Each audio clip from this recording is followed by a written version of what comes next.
সুপ্রিয় শিক্ষার্থীবৃন্দ, Lions school and কলেজের অনলাইন ক্লাসে স্বাগতম। প্রিয় শিক্ষার্থীবৃন্দ, তোমরা নিশ্চয়ই ভালো আছো। দেখো, আজকে আমি এর আগেও কয়েকটা ক্লাস নিয়েছি। আজকে আমি এখানে চিত্রের পরিবেশের এই উপাদানগুলো একে অপরের সাথে সম্পর্কিত। দেখো কি বোঝাচ্ছে, এই কথাটিতে এখানে কি বোঝাচ্ছে আমরা সেটা জানবো। কি কি উপাদান দেখাচ্ছে দেখো। গাছ একে অপরের সাথে রিলেটেড। আমরা জীবনে বেঁচে থাকার জন্য আমরা একে অপরের সাথে সম্পর্কযুক্ত। এখানে এই উপাদানগুলো সেটাই নির্দেশ করতেছে।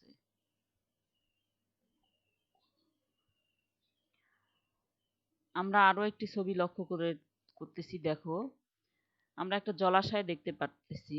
এখানে হচ্ছে দেখো, এখানে বক দেখা যাচ্ছে, নিচে ব্যাঙ দেখা যাচ্ছে। দেখো, এখানে দুইটা স্তর আমরা দেখতে পাচ্ছি। নিচের স্তরে আমরা দেখো ব্যাঙ, তারপর শুটকি, তারপর দেখো মাছ। দুটা স্তরে দুই ধরনের উপাদান আমরা লক্ষ্য করতেছি।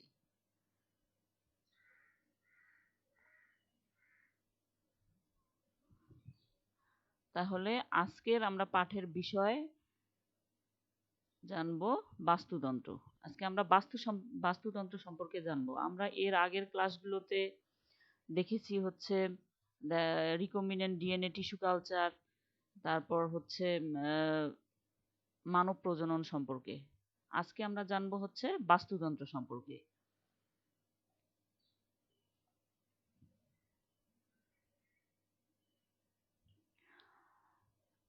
এই পাঠ শেষে শিক্ষার্থীরা বাস্তুতন্ত্রের সংজ্ঞা বলতে পারবে, বাস্তুতন্ত্রের উপাদানসমূহ ব্যাখ্যা করতে পারবে, খাদ্য শিকল ও খাদ্য জাল ব্যাখ্যা করতে পারবে।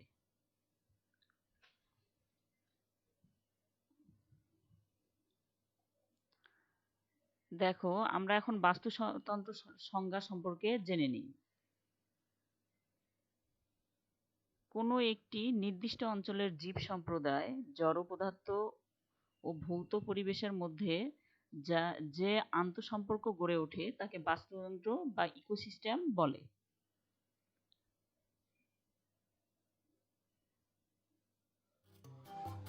আমরা এখন একটু ভিডিও দেখে নেই।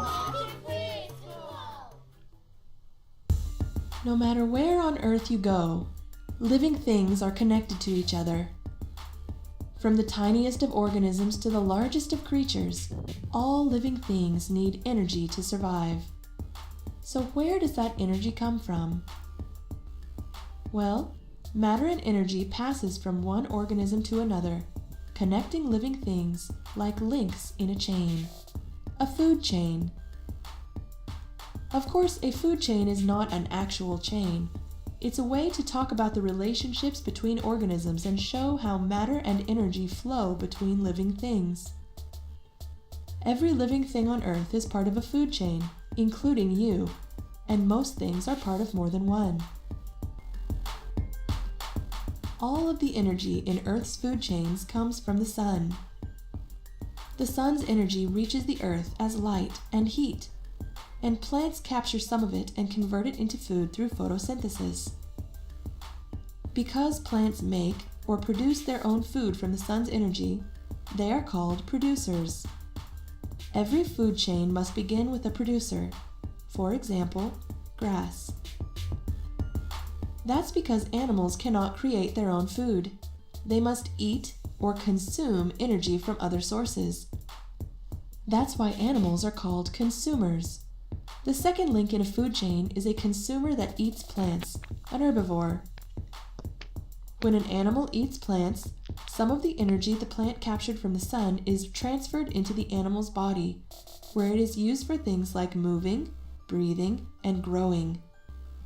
An herbivore is called a primary consumer.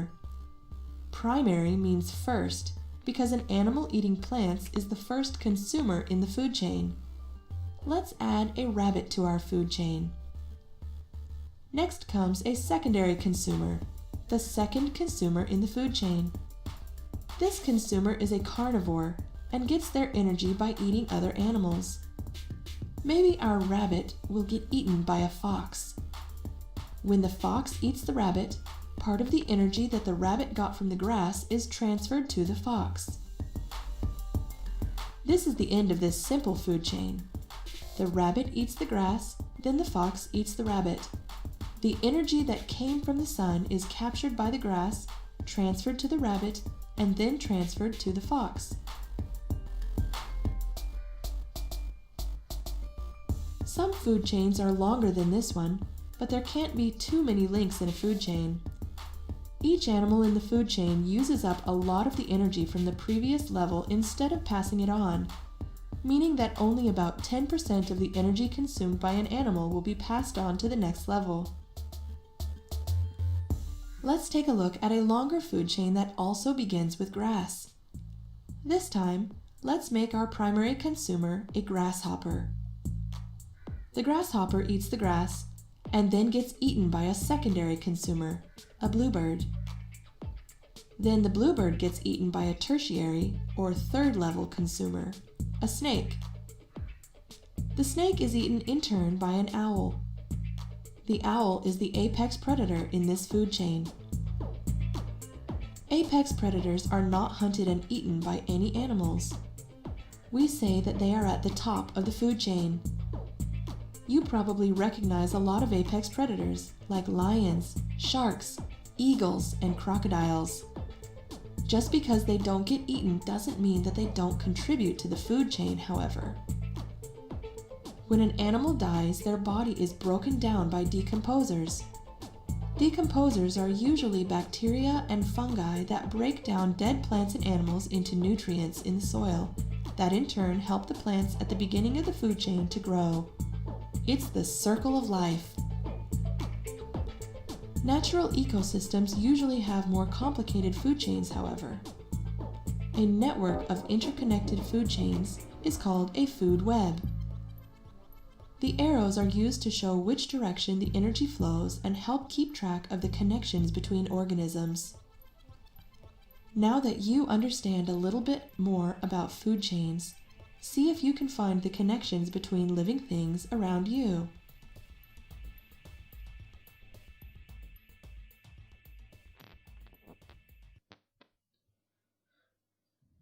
আমরা এতক্ষণ দেখো ন্যাচারাল ইকোসিস্টেমে ফুড চেইন সম্পর্কে সুস্পষ্ট সুন্দরভাবে দেখলাম। এখন আরেকটি আমরা চিত্র দেখতে পাচ্ছি। দেখো চিত্রে আমরা বাস্তুতন্ত্রের কি কি উপাদান সুন্দরভাবে দেখা যাচ্ছে। অক্সিজেন, কার্বন ডাই অক্সাইড, বিভিন্ন উপাদানগুলো আমরা কিভাবে অক্সিজেন প্রবেশ করতেছে, কার্বন ডাই অক্সাইড বের হয়ে যাচ্ছে সেটা সুন্দরভাবে দেখানো হয়েছে। তোমরা ভালো করে লক্ষ্য করো।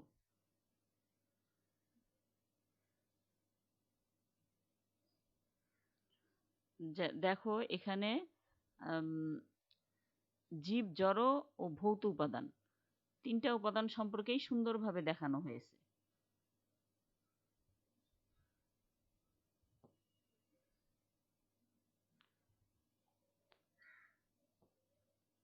এই চিত্রে দেখো, চিত্রে জীব ও অজীব উপাদানগুলো তোমাদের সুন্দরভাবে দেখানো হয়েছে। জীব আর অজীব উপাদান আমরা এর আগেও দেখে নিয়েছি, আবার আমরা দেখতে পাবো। দেখো জীব উপাদান, জীব উপাদান হলো উদ্ভিদ ও প্রাণী। আর অজীব উপাদান সম্পর্কে এখানে বলছে মাটি, পানি, আলো, অক্সিজেন, কার্বন ডাই অক্সাইড ইত্যাদি।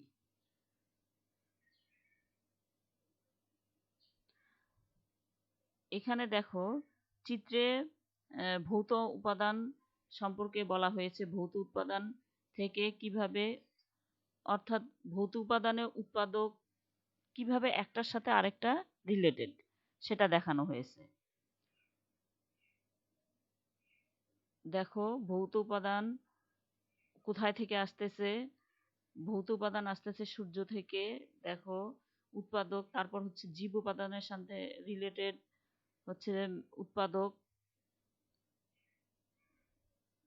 অর্থাৎ যেখানে বলা হয়েছে যে লিভিং কম্পোনেন্টস, এখানে উৎপাদককে আবার তিন প্রকার দেখানো হয়েছে: উৎপাদক, খাদক ও বিয়োজক। আমরা তো জানি এখানে উৎপাদক, খাদক আর বিয়োজক আছে। আর ভৌত উপাদানে হচ্ছে দেখানো হয়েছে যে ভৌত উপাদানটা কিভাবে পরিবেশের সূর্যালোকের পরিমাণ, তাপমাত্রা, বায়ুতে জলীয় বাষ্প, এগুলো কিভাবে দেখানো হয়েছে যে ভৌত উপাদানটা এসব কারণেই, অর্থাৎ বাস্তুতন্ত্রের ভৌত উপাদান সম্পর্কে আমরা জেনেছি। সেখান থেকে আবার আমরা এখানে উৎপাদকে আসলাম। উৎপাদকে আমরা দেখতে পাচ্ছি জীব উপাদানের সাথে সম্পর্কিত। এখানে হচ্ছে জীব উপাদান, উৎপাদক, খাদক, বিয়োজক। আর এখানে আরো একটা উপাদানের কথা বলা হয়েছে, সেটা হচ্ছে জড় উপাদান। জড় উপাদানে জৈব বস্তু আর অজৈব বস্তু সম্পর্কে বলা হয়েছে।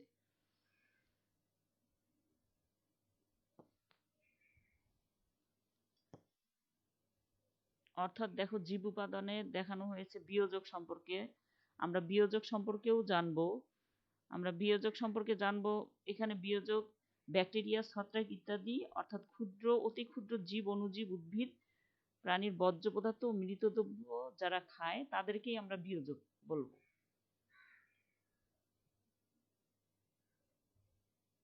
আর খাদক তো আমরা জানি, খাদক হচ্ছে 3 ধরনের: প্রথম স্তরের খাদক, দ্বিতীয় স্তরের খাদক, তৃতীয় স্তরের খাদক। তারপরেও ট্রফিক লেভেল পর্যন্ত যেটা আমরা বলতে পারি সেটা হচ্ছে সর্বোচ্চ স্তরের খাদক। এখানে দেখো আবার চিত্রের বাস্তুতন্ত্রের বিভিন্ন উপাদানগুলো আবারও মনোযোগ সহকারে একটু দেখে নাও তোমরা। কার্বন ডাই অক্সাইড দেখানো হচ্ছে, অক্সিজেন দেখানো হচ্ছে।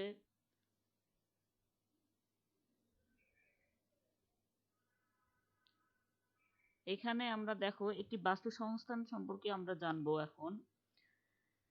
এখানে দেখানো হয়েছে, দেখো, সূর্যালোক আর ভৌত উপাদান সম্পর্কে।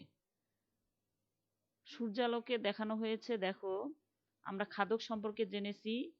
খাদক হচ্ছে 3 ধরনের, আমি এখনই বললাম। প্রথম স্তরের খাদক, দ্বিতীয় স্তরের খাদক, তৃতীয় স্তরের খাদক।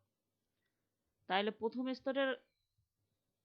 প্রথম স্তরের খাদক আমরা এখানে যেটাকে আমরা বলবো, দেখো, প্রথম স্তরের খাদক সম্পর্কে আমরা মশার শুটকিট, জুওপ্লাঙ্কটন, তারপর হচ্ছে পুকুরের নানা ধরনের আমরা ভাসমান ক্ষুদেপনাকে আমরা প্রথম স্তরের খাদক বলতে পারি। প্রথম স্তরের খাদক এখানে অর্থাৎ জুওপ্লাঙ্কটন যেটা বলছে, এখানে আমরা প্লাঙ্কটন মানে, প্লাঙ্কটন শব্দের অর্থ হচ্ছে কি ভাসমান জীবকণা। তাহলে উদ্ভিদের আমরা যে অংশটা দেখব সেটা হচ্ছে ফাইটোপ্লাঙ্কটন, আর প্রাণীর যে অংশটা হবে সেটা হচ্ছে জুওপ্লাঙ্কটন। এই জুওপ্লাঙ্কটনটাই আবার প্রথম স্তরের খাদক। জুওপ্লাঙ্কটনটাই হচ্ছে আবার প্রথম স্তরের খাদক। আর দ্বিতীয় স্তরের খাদক হচ্ছে, দেখো, ছোট মাছ, তারপর কিছু জলজ পতঙ্গ, ব্যাঙ ইত্যাদি হচ্ছে দ্বিতীয় স্তরের খাদক। দ্বিতীয় স্তরের খাদক আমরা আরো দেখবো হচ্ছে ব্যাঙ, ছোট মাছ, জলজ পতঙ্গ। আর তৃতীয় স্তরের খাদক দেখো, মানে ছোট মাছ, আবার চিংড়ি মাছ। দ্বিতীয় স্তরের খাদককে যারা ভক্ষণ করে তারাই হচ্ছে তৃতীয় স্তরের খাদক। আমরা এখানে দেখব যে দ্বিতীয় স্তরের খাদককে যারা ভক্ষণ করে তারাই হচ্ছে আবার তৃতীয়। যেমন আমরা উদাহরণ হিসেবে বলতে পারি হচ্ছে শোল, বোয়াল, ভেটকি, বড় মাছ, বক, এগুলো হচ্ছে তৃতীয় স্তরের খাদক। ঠিক আছে, তোমরা বুঝতে পারছো না? আর তৃতীয় স্তরের খাদকের মধ্যে আমি আবারও বলতেছি শোল, বোয়াল, ভেটকি, বক। আর দেখো, অজীব উপাদান সম্পর্কে আমরা এখানে দেখতে পাচ্ছি পানি, খনিজ লবণ, ছত্রাক, ব্যাকটেরিয়া। এগুলো কিসের মধ্যে পড়ে? বিয়োজকের মধ্যে। অর্থাৎ বিয়োজক আমরা এর আগে জানলাম যে বহু ছত্রাক ও ব্যাকটেরিয়া, মৃতজীবী যেখানে বাস করে সেটাই হচ্ছে বিয়োজক।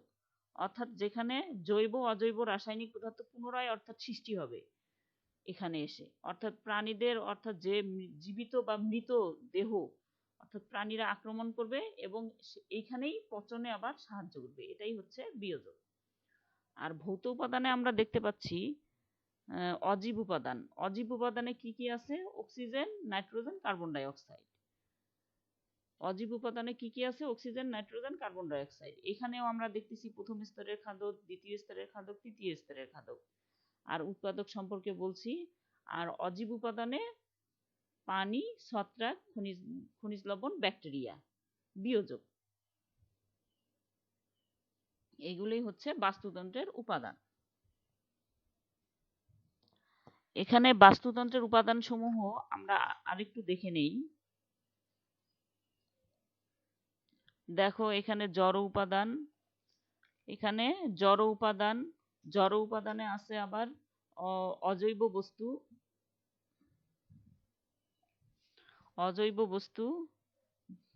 অজৈব বস্তুতে আছে আবার অক্সিজেন, কার্বন ডাই অক্সাইড। আবার জৈব বস্তুতে দেখো বর্জ্য পদার্থ, মৃতদেহ। ভৌত উপাদানে কিছু নেই। দেখো এখানে আমরা একটা উপাদান দেখতে পাচ্ছি, সেটা হচ্ছে সূর্যালোক। আরো একটা উপাদান দেখতে পাচ্ছি, সেটা হচ্ছে তাপমাত্রা। আরো একটা উপাদান দেখতে পাচ্ছি, সেটা হচ্ছে বায়ু প্রবাহ।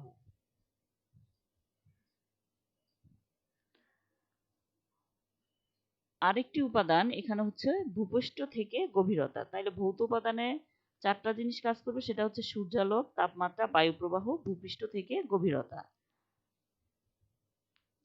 উচ্চতা, তাইলে আমরা জড় উপাদানটা আরেকবার দেখে নিই। অজৈব বস্তু, জৈব বস্তু। অজৈব বস্তুতে আছে অক্সিজেন, কার্বন ডাই অক্সাইড। জৈব বস্তুতে আছে বর্জ্য পদার্থ, মৃতদেহ। ভৌত উপাদানে আছে সূর্যালোক, তাপমাত্রা, বায়ু প্রবাহ, ভূপৃষ্ঠ থেকে গভীরতা, উচ্চতা। জীব উপাদান, দেখো জীব উপাদানে আছে উৎপাদক, খাদক। আমরা এর আগে দেখেই নিলাম যে খাদক হচ্ছে আবার 3 স্তর, সর্বোচ্চ লেভেল পর্যন্ত যেতে পারে। খাদক হচ্ছে দেখো প্রথম স্তরের খাদক, দ্বিতীয় স্তরের খাদক, তৃতীয় স্তরের খাদক। আর সর্বোচ্চ স্তরের খাদক যদি ট্রফিক লেভেলটা বেশি থাকে, ট্রফিক লেভেলটা বেশি থাকলে সেটা হচ্ছে সর্বোচ্চ স্তরের খাদক।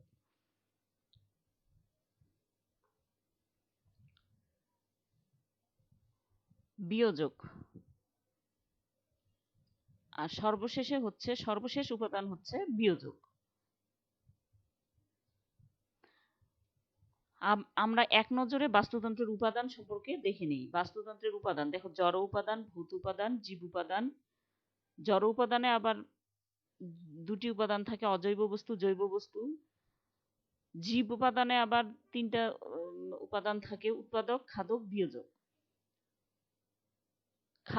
খাদক তো আমরা এর আগেও জানলাম। প্রথম স্তরের খাদক, দ্বিতীয় স্তরের খাদক, তৃতীয় স্তরের খাদক, সর্বোচ্চ স্তরের খাদক। যদি ট্রফিক লেভেলটা বেশি থাকে তখন সর্বোচ্চ স্তরের খাদক পর্যন্ত পৌঁছায়। এখানে আমরা চিত্রে আবারও দেখে নেই সূর্য থেকে কিভাবে আবারও উপাদানগুলো কাজ করতেছে। দেখো কিভাবে পুকুরের খাদক হিসেবে 3 স্তরের খাদক দেখা যায়। এরা হলো দেখো জীবিত, মৃত ও গলিত দেহাবশেষ। বিয়োজক ব্যাকটেরিয়া, ছত্রাক দ্বারা জৈব ও অজৈব দ্রব্যাদিতে রূপান্তরিত হয়। আমরা এর আগেও জেনেছি খাদক 3 ধরনের, প্রথম স্তরের খাদক, দ্বিতীয় স্তরের খাদক, তৃতীয় স্তরের খাদক।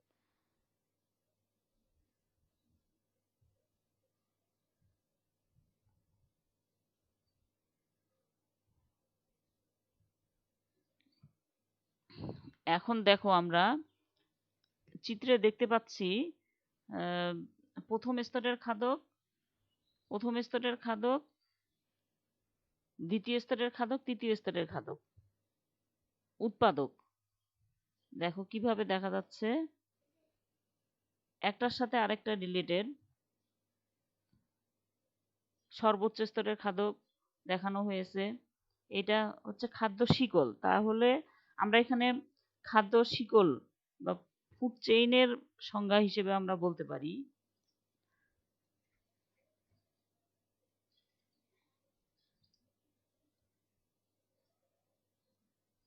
ফুড চেইনের সংজ্ঞা হিসেবে আমরা বলতে পারি, এখানে দেখো যে উৎপাদক থেকে শুরু করে, সংজ্ঞাটা ভালো করে একটু মনোযোগ দিয়ে শোনো তোমরা। উৎপাদক থেকে শুরু করে সর্বোচ্চ স্তরের খাদক পর্যন্ত খাদ্য শক্তি যে শৃঙ্খলিত উপায়ে সঞ্চালিত হয় তাকে খাদ্য শৃঙ্খল বলা হয়। কিংবা তোমাদের বইয়ে দেয়া আছে খাদ্য শক্তি উৎপাদক থেকে শুরু করে বিভিন্ন স্তরের খাদকের মধ্যে প্রবাহিত হয়, অর্থাৎ সেই প্রবাহকে একসাথে খাদ্য শিকল বা খাদ্য শৃঙ্খল বলা হয়। তোমরা দুইভাবেই দিতে পারো, এই সংজ্ঞাটাও দিতে পারো যে উৎপাদক থেকে শুরু করে, আমি আবারও বলতেছি, উৎপাদক থেকে শুরু করে সর্বোচ্চ স্তরের খাদক পর্যন্ত খাদ্য শক্তি যে শৃঙ্খলিত উপায়ে সঞ্চালিত হয় তাকে খাদ্য শৃঙ্খল বা ফুড চেইন বলে।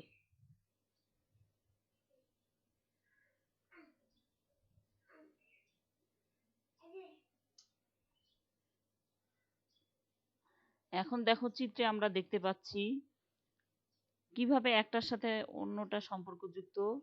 দেখো এখানে দেখানো হয়েছে খাদ্য জাল সম্পর্কে।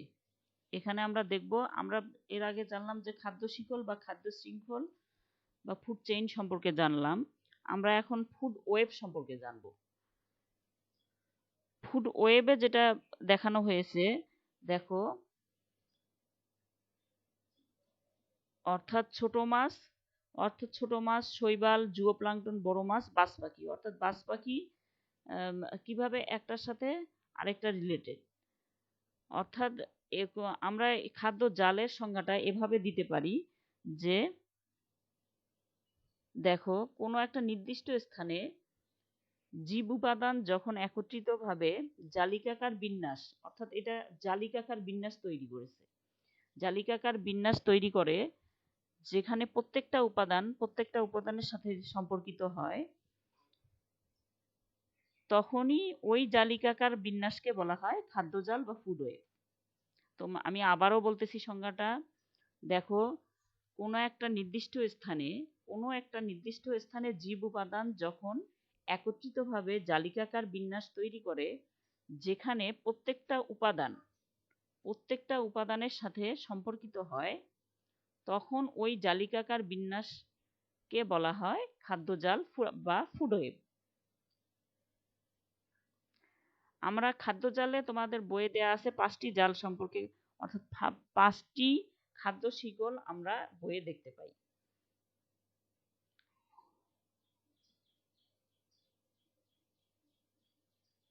এখানে দেখো আমরা আবারও দেখে নেই যে সরল খাদ্য শৃঙ্খল অর্থাৎ ফুড চেইন আর খাদ্য চালিকা অর্থাৎ ফুড ওয়েব। এখন দেখো সর্বোচ্চ স্তর পর্যন্ত দেখানো হয়েছে ঘাস খায় কিভাবে, ঘাস ফড়িংকে খায়, অর্থাৎ একটাকে আরেকটাকে দেখো রিলেটেড। ঘাস খায় ঘাস ফড়িংকে, আবার ঘাস ফড়িংকে খায় ব্যাঙ, আবার ব্যাঙকে খায় সাপ, আবার সাপকে খায় ঈগল। দেখো একটার সাথে রিলেটেড, অর্থাৎ কিভাবে ফুড চেইন আকারে আসতেছে সেটা এখানে দেখানো হয়েছে।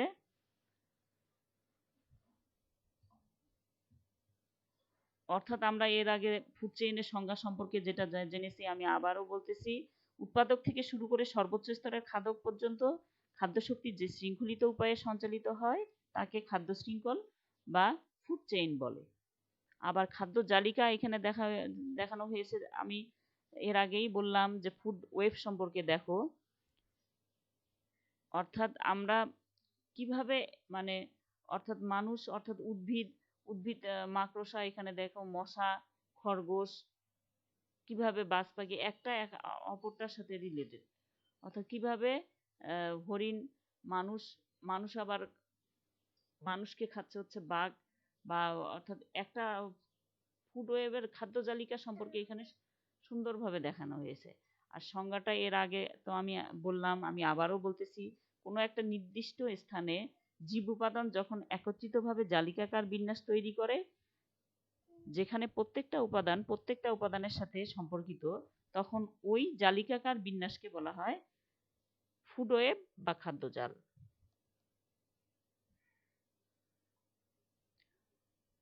খাদ্য শিকল ও খাদ্য জাল। দেখো চিত্রে খাদ্য শক্তি কিভাবে স্থানান্তরিত হচ্ছে, দেখো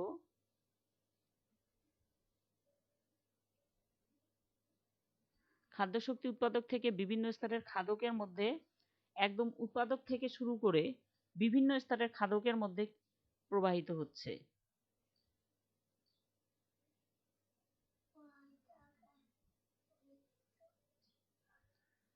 তোমরা বাড়ির কাজগুলো নিয়ে নাও।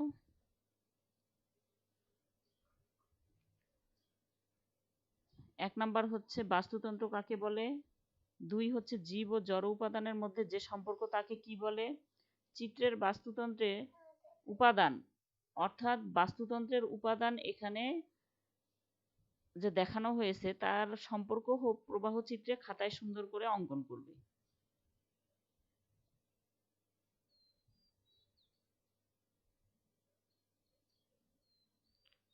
আমরা এতক্ষণ, সুপ্রিয় শিক্ষার্থীবৃন্দ, আমরা এতক্ষণ বাস্তুতন্ত্র সম্পর্কে, ফুড চেইন, ফুড ওয়েব, বিভিন্ন জিনিস সম্পর্কে জানলাম।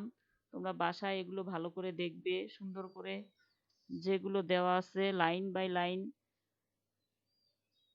অনুযায়ী তোরা সুন্দর করে মার্ক করে পড়াশোনা করবে, খাতায় লিখবে। অনলাইন ক্লাসগুলো বাসায় বসে থেকে ভালোভাবে আত্মস্থ করো। ভালো থেকো, ধন্যবাদ।